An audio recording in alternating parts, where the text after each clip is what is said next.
Goosey's no Goosey's coming up. I couldn't even put the glove on though.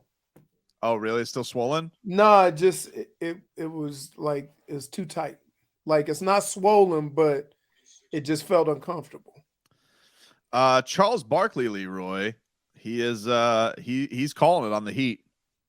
He thinks that it is calling fight. He's calling the fight. Here it is. This was him after the Pistons game. 6th in field goal percentage, 25th in rebound differential, and 11 and 14 now after that 20-point loss at home to the 7 and 19 Detroit. It might be time to break the team up and start over because they got some contracts that's gonna be. They're no good. Get rid of. They're gonna be so they need to start over. That's my personal opinion. Let's hey, trade some of these guys to contenders or teams that get us some young guys and start over. What do you think of that, Leroy? Charles Barkley calling the fight. I could see why somebody outside of Miami would think that, but this has been said a bunch of times, and they always manage to get it together. I think they need more size. I've been saying that for 2 years.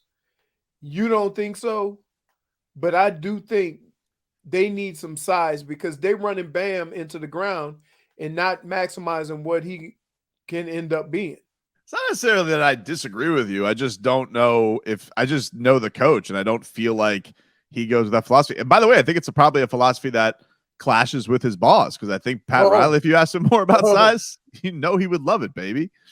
I mean, they remember first preseason game this year before he got hurt. First preseason game this year was Bam and Yurt, and they were gonna. I don't think it was gonna be the starting lineup, but I think they were gonna tinker with it a little bit. You got to, man. You need size. You need somebody because sometimes, like the big in the paint, don't have to be a shot blocker. He just look like it, and it's a deterrent. So instead of getting those all the way to the basket layups, you get more teardrops. Well, the thing is, the top 3 teams in the East right now, they all are very reminiscent of that because you think about the Bucks, they got Giannis and Brook Lopez. You think about the Cavaliers, they got Evan Mobley and Jared Allen.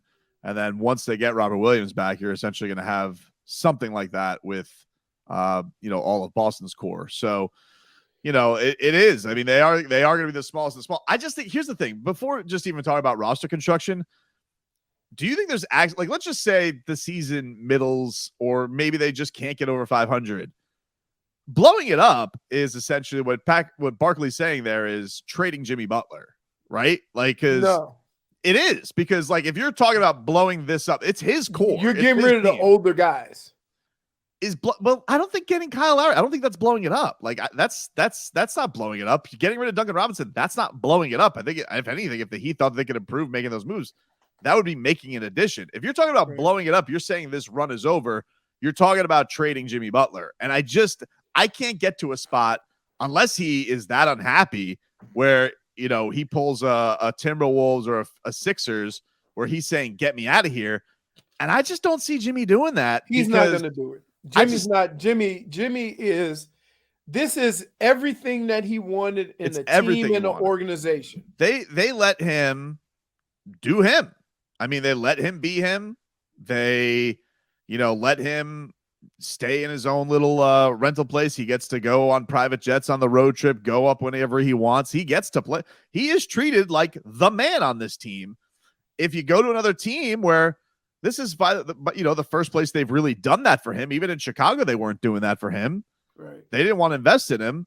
I just can't see a scenario where Jimmy Butler is actually asking out of Miami. I think people probably wouldn't think of the Jimmy Butler of old, say, well, of course he's going to ask out. He's been unhappy in other locations. Why wouldn't he do it here?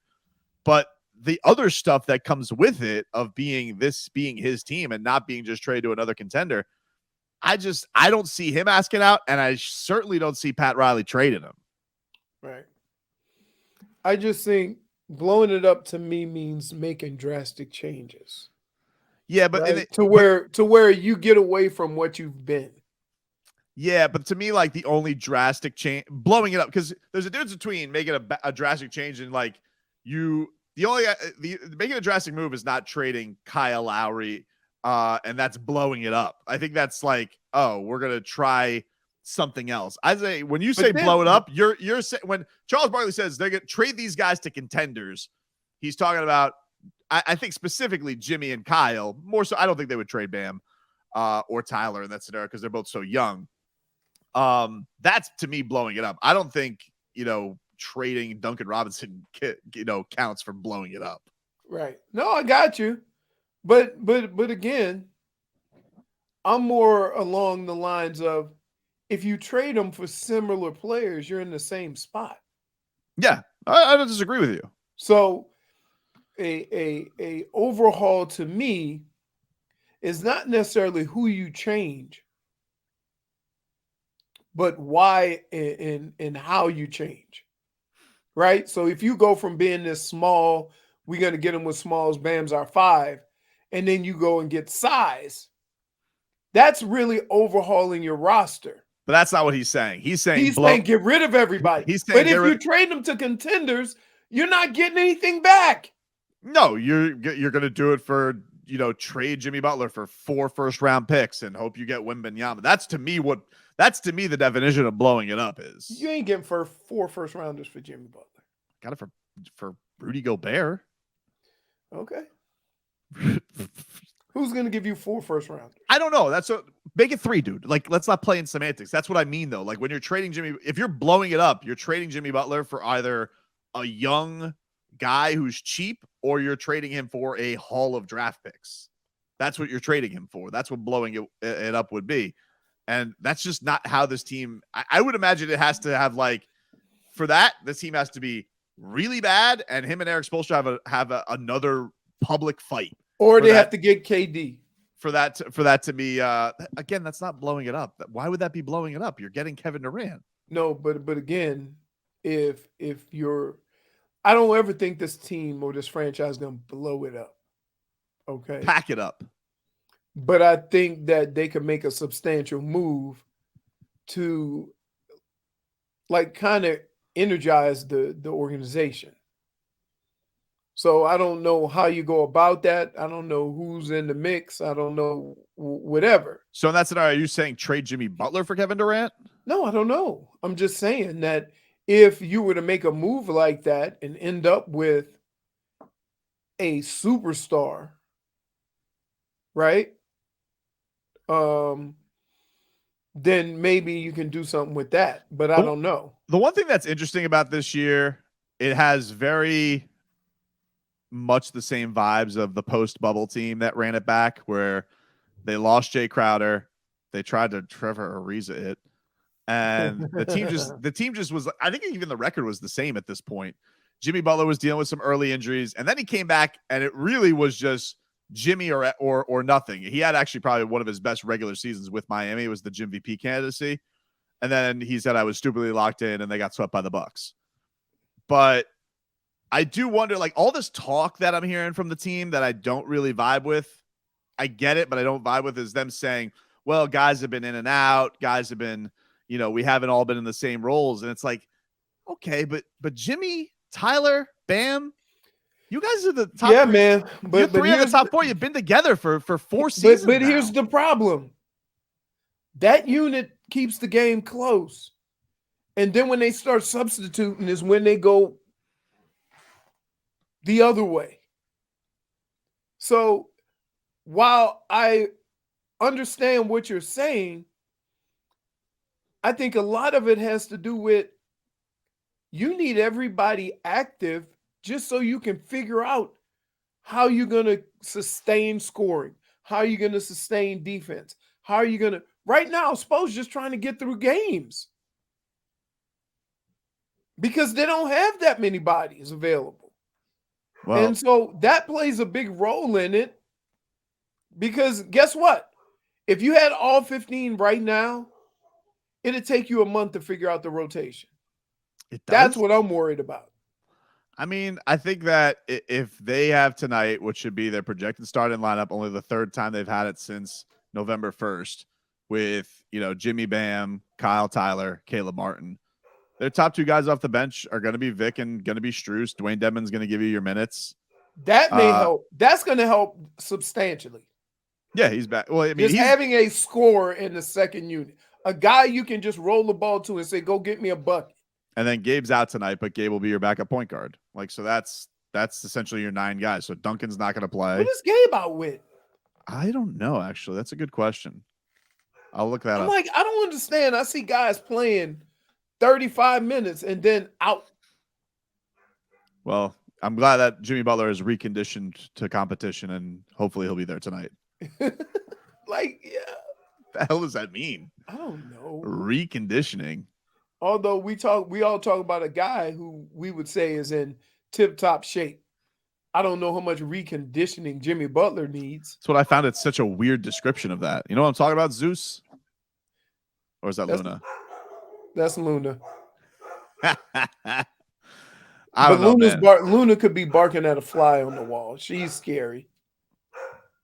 I just think it's I just would be very, very shocked if they got to the point this season where Jimmy Butler asked out and blew it up. I would be shocked if they got there. I wouldn't be shocked if they made a substantial move though. No, I wouldn't be. No, if you told me that they really wanted to, I guess I would look that more as like, let's really change it up as opposed to blowing it up. I don't know. What's the move? I'm telling you, John Collins or Miles Turner. Because the way you sounded, unfortunately, for the Heat to make a move and still keep Jimmy and everything, it sounds like you're gonna have to trade Bam. Not for those guys. No, I think they'd probably trade. I mean, like, I think it would probably have to involve giving up Tyler more than anybody. See, I don't want to give up Tyler because I'll keep the shooter. Because when you think of scoring on that team, Tyler is number 2. Yeah, I'm keeping the shooter. I'll give up the big. But this kind of goes back to what you're saying. Like on his best scoring nights, they haven't had success. They have when Bam's the number 2 guy or the number 1 guy. That's what they've had. It's because of how they're scoring. That's because right. But they've been. Here's the deal, man, and you can put it however way you want. You can't win an NBA giving up that many points in the paint. You can't. No, that wasn't. But then the other thing is, dude, they didn't get 100 the last 2 games. Like, right. You can't win it. You can't win because here's what I get the feeling when I watch Tyler, Bam, and Jimmy on the court at the same time. I think there's only one basketball. They all aren't going to be able to score. And then when you start substituting and breaking them up a little bit, then they seem to get going a little bit. So when you see that, right, you got to take your 3 scorers, your 3, your guys are going to score. And you got to split them up. You got to spread them out. So that means either somebody's going to play 40 minutes or 43 minutes every night, or you're going to have to make some moves or stagger them a little bit, and somebody's going to have to, run that second unit. Schmeathan says this Heat team and the 2020 Heat team had the exact same record through the first 25 games. Yeah, thanks for saying what I just said 4 minutes ago, you idiot. Oh, wow. I just wanted to get Schmeathan with 1. Go to hell, Schmeathan. Hey. I mean, that's got to be -1 for Sass, right? I'll take it. He deserves it. I know if it was for Sass. I mean, the guy repeating something that you said means he wasn't listening. That dude is radio police the entire show. Yeah, to your point. Gotta be listening. Don't repeat what I just said. Heedles says Duncan has no trade value. No, he doesn't. I think I saw one exec came out and said it's the worst contract in the league right now. And I would say, 4 years, $75 million more they owe him? Yeah, it's a rough deal for a guy who's DNP coaches decision every night. Which is weird, man. Like, what's going on that he can't be allowed to shoot himself out of it? I think Spo just rats off a ship, dude. I think he's going to end up going somewhere else and just lighten it up, right? Can't rule it out. I mean, I'm going with the percentages. The percentages say he's going to make a lot more 3-pointers. Guy says, Dade South says the Merchant of Death has more trade value than Dunks. Apparently so. He's more valuable. Yeah.